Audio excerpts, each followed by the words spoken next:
Hi, Capricorn rising sign. Here is your weekly forecast starting on the 23rd of February until the 1st of March. So, this week might be very important because Mars is going to be reactivating the eclipse degree. And Mars is an activator. So, we are going to be talking about that aspect, of course. But I did make a video 2.5 hours long altogether about the past eclipse that's available for my members. So if you are interested in checking out my services, my membership program, because the eclipse video is available for my members, then you can join now half price for a month and then see my teaching style, what resonates with you, and so forth. So you can do that on my website. But do let me know how the eclipse affected you because I'm very curious to hear people's experiences. Of course, this is quite a dramatic eclipse altogether. But Capricorn, you have got quite a strong third house activation going on. We've got the Sun and North Node conjunction in Pisces, but it happens on Gemini Dwad. So this feels like it's a destined message that is coming to you. So maybe check that inbox, check your phone, because your future can depend on that. Also, we have got Venus in your third house, makes a sextile to Juno in your first house. And that might be grounding your spiritual dream into kind of like a contractual agreement, for example. So you might finally sign a deal, for example. Yes, so the Mars, which is in your second house, squaring Uranus, a bit of a value shift here regarding a creative project, a child. You might even realize a hobby is costing you too much and you want to cut the cord, or potentially you might want to be investing more time into a creative project of yours. But let's just break this down a little bit deeper. So let's start with the Sun and North Node conjunction. I can imagine this is kind of like a destined encounter with a sibling, with a neighbor. The message you receive today is somehow might be the key for the next 6 months. There could be some technical issues coming up with your car and computer and electronic items because Mercury is a retrograde. But maybe you can use that as an excuse to kind of go inward and then, thinking about the path ahead of you. Or you might be signing a major contract that could be the Sun and the North Node conjunction, and this might be connected to finances, but also this is supported by Venus and Juno sextile as well. And of course, this is super good for networking also. So potentially reconnecting with a friend of yours, reconnecting with the neighbor, talking things out, smoothing things out, for example. Now, we do have got that Venus and Juno. Let's talk about that a little bit. Excuse me, a little bit more. Because Juno is in your first, so you are the one who is making the commitment. And you can commit to be able to voice something so that it's highly personal. So I'm making a personal commitment. Or I can imagine that a local member or sibling might be offering you an opportunity. Uh, excuse me. And maybe that is a kind of like a deal. Or I can even imagine that you are trying to express your feelings. You're trying to find the perfect words. You are trying, even in a way, to connect with someone on a romantic level. And you are committing to your own feelings. Just a second.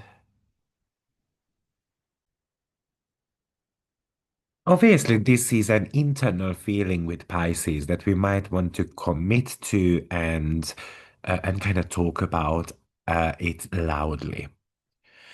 Now, we do have got a Ceres and Chiron conjunction happening in your fourth house. And this is potentially your family life that needs a bit of a healing.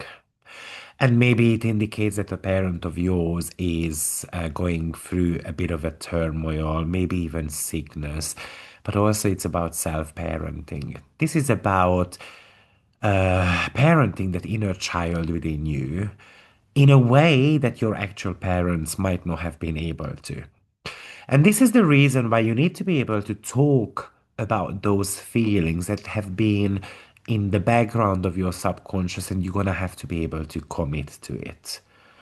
Yes, of course, it can indicate kind of like healing your physical home as well. So you can create a bit of a sanctuary there, or you can be buying something a little bit more comfortable. That would be coming from series. But also, Aries might represent something that is protective. So I want to be protecting my, private space, for example. But also, it can really talk to us about breaking the family cycle as well. And you are going to be the one who needs to be expressing the raw truth. Now, we do have got that Mars and, that Ceres and Chiron conjunction is ruled by Mars. And Mars is pretty much running into Uranus on the same day. So, yes, the raw truth can hurt others. Maybe this raw truth is about finances, or this might be a financial impulse, to invest into something or getting frustrated that the investments didn't pay off as well as we wanted to, or getting a bit worried or clashes with a child, how they are kind of irresponsible connected to money, or you might feel like that you have to be squeezing your budget. I can also imagine that certain type of values you have held is actually blocking you from any type of joy, and maybe it's something that you have to be dropping here.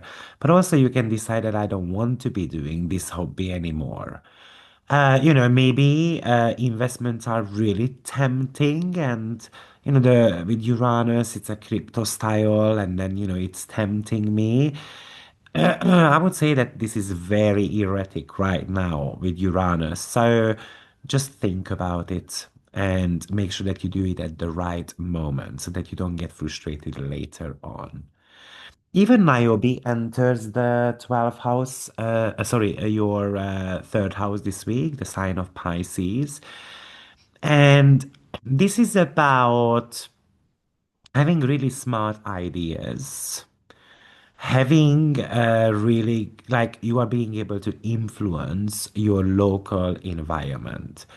But you can feel misunderstood and silenced in local settings as well. And you feel like you have to be sitting in the silence, and realize that your worth, that your words don't count that much. So you feel like that your pride is being heard somehow. Um, But sometimes this is also telling us that it's better to kind of swallow our pride and be quiet rather than getting into those confrontations. Because, like I said, Uranus and Mars square could be quite explosive.